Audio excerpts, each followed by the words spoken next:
உலக மக்கள் தொகை தினத்தை ஒட்டி நாகையில் விழிப்புணர்வு பேரணி நடைபெற்றது. மாவட்ட குடும்ப நல செயலகம் சார்பில் நாகை புதிய பேருந்து நிலையத்தில் துவங்கிய விழிப்புணர்வு பேரணியை மாவட்ட வருவாய் அலுவலர் பேபி கொடியசைத்து தொடங்கி வைத்தார். பேரணியில் பயிற்சி செவிலியர்கள் 100க்கும் மேற்பட்டோர் கலந்து கொண்டு விழிப்புணர்வு பதாகைகளை ஏந்தி பேரணியாக நாகை அரசு மருத்துவமனை சென்றனர்.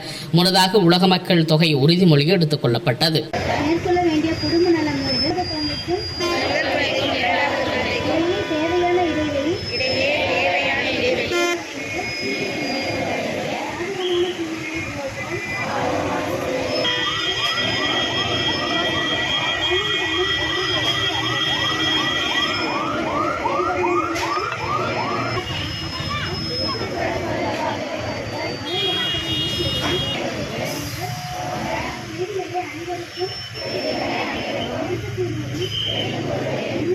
மக்கள் இயக்கமாக மலரச் செய்ய என்னை நான் முழுமையாக அர்ப்பணித்துக் கொள்வேன்.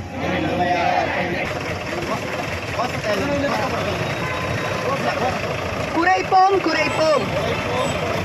மக்கள் தொகை பெருக்கொலையை தடுப்போம்.